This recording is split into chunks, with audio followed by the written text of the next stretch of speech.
afternoon mga pamangkin.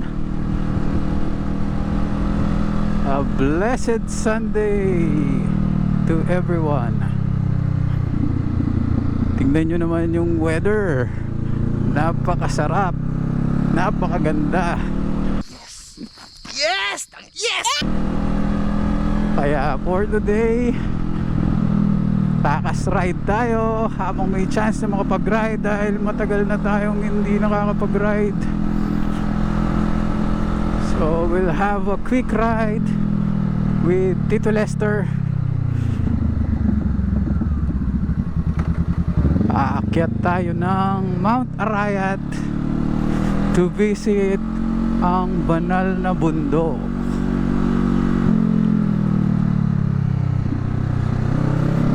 So for me, first time kong pupunta doon sa banal na bundok. Ang sabi sa akin ni Tito Lester is iiwanan lang yung motor sa parking and then along the way is lakaran na. So yung banal na bundok ay sikat na pasyalan or dayuan ng mga Catholic devotees kapag Holy Week, kasi nandun yung Stations of the Cross. So pag Holy Week, pumupunta sila doon to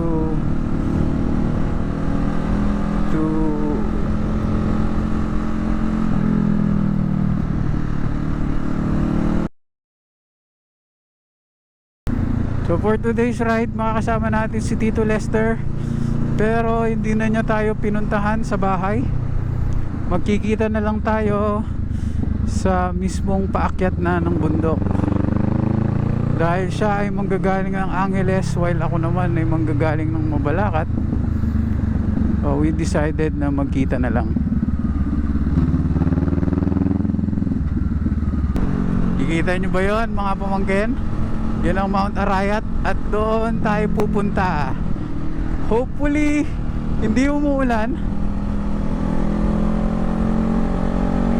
at hindi kami ulanin para makapagpalipad tayo ng drone.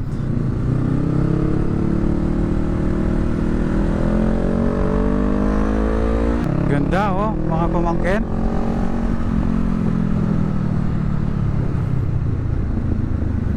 Kitang kita yung view ng Mount Arayat.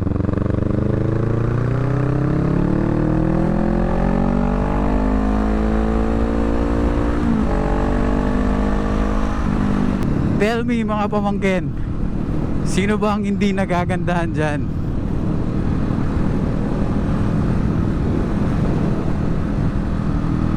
Napakasulit na short ride ito. Na-excite ako lalo.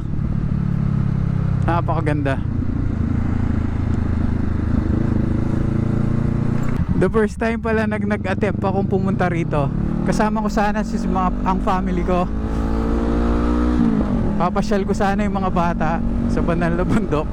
And naligaw kami. So umalis kami ng bahay mga around 3 PM. So since naligaw kami, ginabi kami sa daan and nag-decide na lang ako na hindi na kami tumuloy. So second time kong itatry na pumunta rito, and hopefully tama na yung madadaanan namin para naman makita ko na ang kagandahan ng banal na bundok. Sa mga nagtatanong at hindi nakakaalam sa bundok na yan, yan po ang Mount Arayat dito sa Pampanga.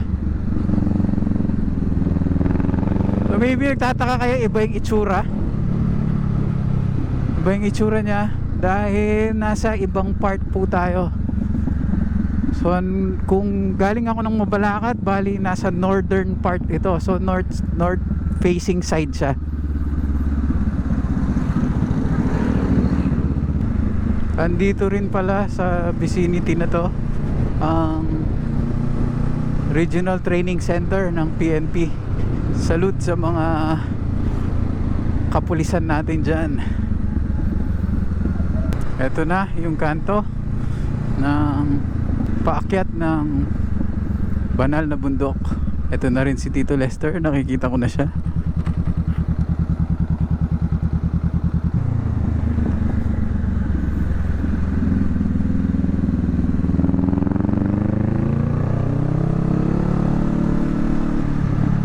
Maganda rin ang daan sa paakyat ng banal na bundok.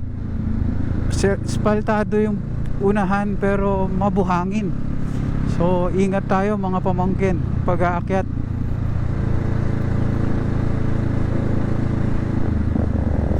And based on napanood ko sa YouTube kagabi, ay puntahan din daw ito ng mga bikers. Maybe because of the terrain, kasi ahon. So this will be a challenge for them.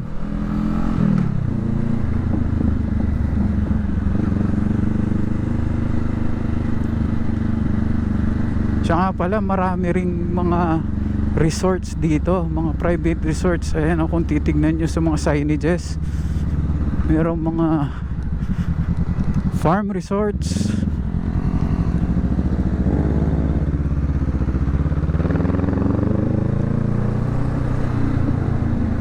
So kung pupunta kayo dito, you can also try yung mga farm resorts.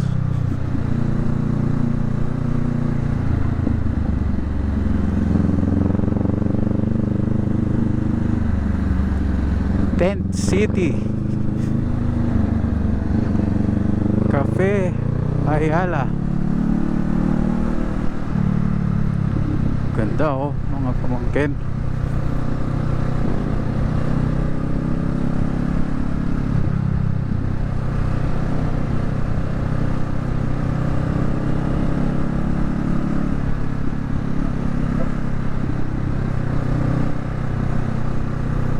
Ayala campsite. So may mga campsite din pala dito.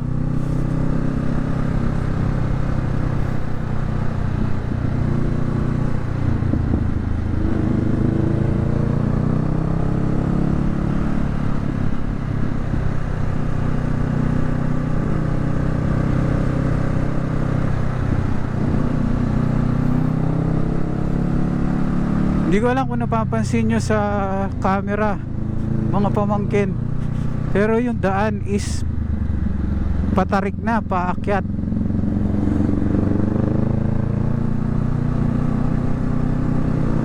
And kung titignan nyo rin yung silhouette ng bundok, kung nakikita nyo sa background, konti na lang yung nakikita natin dahil lumalapit na tayo. Meron ding mga cafes pala rito. So I think dun tayo mamayang pagbaba natin galing ng banal na bundok. Banal na bundok, Dalan ng Cruz. Alright now, so nandito na tayo ngayon sa banal na bundok, Dalan ng Cruz. So ang Dalan ng Cruz is an Kapampangan word that means the way of the cross in English. So like na anong sinabi ko sa inyo kanina, this is a religious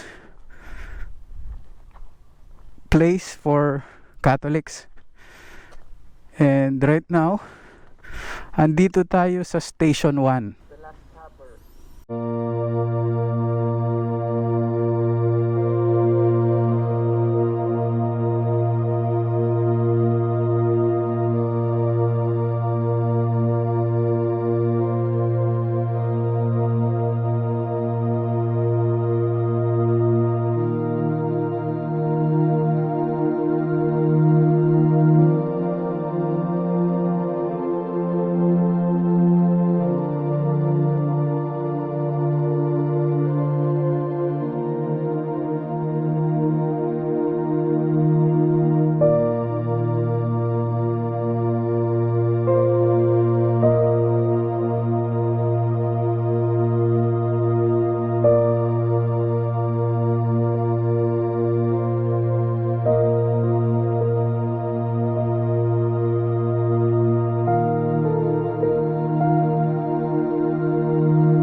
from the 7th station, mga pamangkin, hindi na pwede ang sasakyan.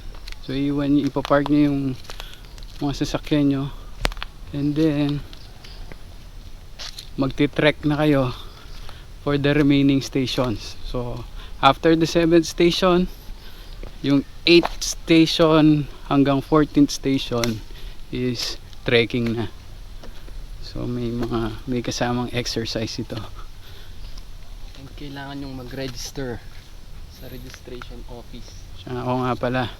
So ang registration is adult is 30 pesos. Everyday naman daw silang bukas. And tinanong na rin namin kung pwedeng magpalipad ng drone as of the personnel sa registration. Hindi raw pwede.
One more station mga tito.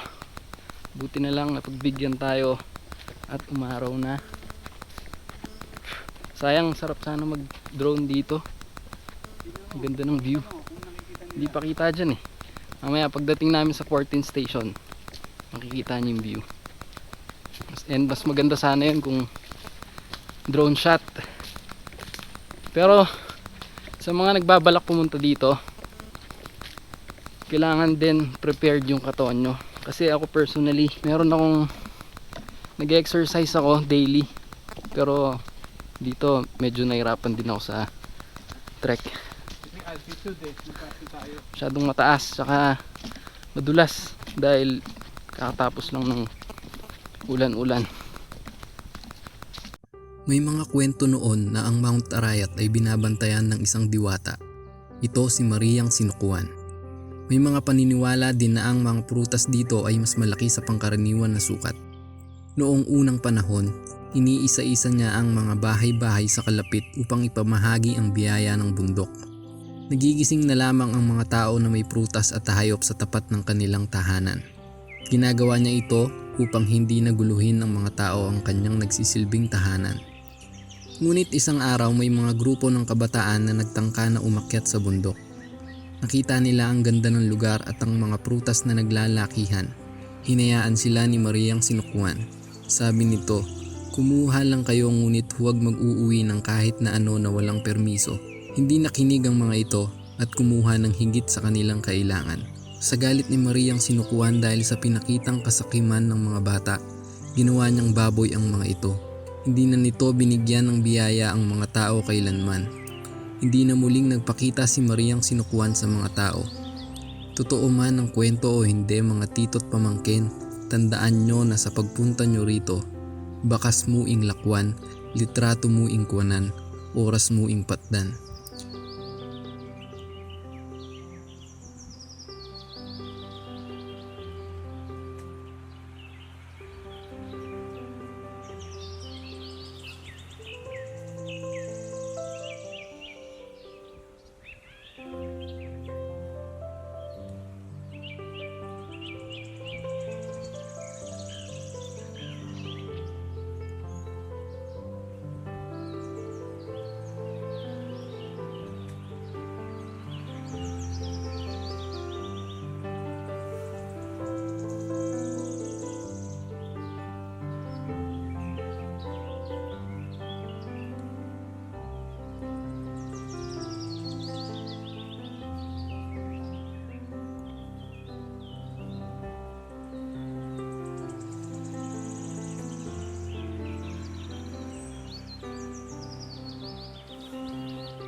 pababa na tayo ulit mga tito and mga pamangkin. Mga tito, sa mga pumunta dito na nawalan ng kamay, baka sa inyo to. Dito nyo siya matatagpuan sa part na to bago makarating sa 14th station. Pababa na kami ulit mga tito kasi mainit sa taas and masyadong malamok. Wala kaming dalang off lotion. Off lotion baka naman. So, maliban sa 14th Station of the Cross, ano pa yung pwede nilang bisitahin dito sa Arayat National Park? Sa ano po, sa White Rock, at saka sa Summit, at saka sa Northfield po. Yung mga lugar na yun ate, kailangan ba kukuha sila ng tour guide? Yes po, kasi po malayo po kasi yung kailangan po talaga ng tourist guide doon. Ano naman yung pwede nilang gawin doon te? Mag-camping, mag-glamping o ano? Opo, ganun. So pwede silang magstay doon?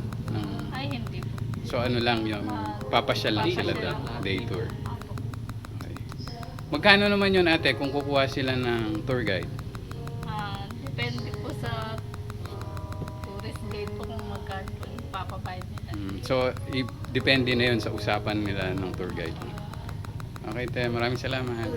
After natin nagmerienda sa Cafe Uno,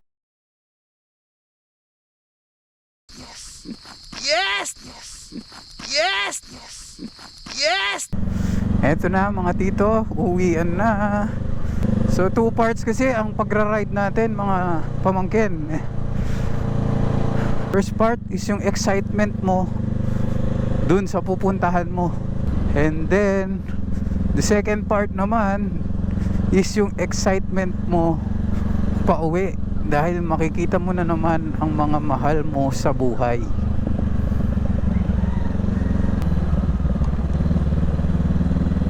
So yung lugar na to is tinatawag nilang Tent City. Maybe because dito yung mga campers.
Ayun na nga mga pamangkin, sa ating pag-uwi inabutan tayo ng ulan. Wow, buti na lang pauwi na tayo. And malapit na rin naman tayo. And dito na tayo sa Arco ng Mabalacat City.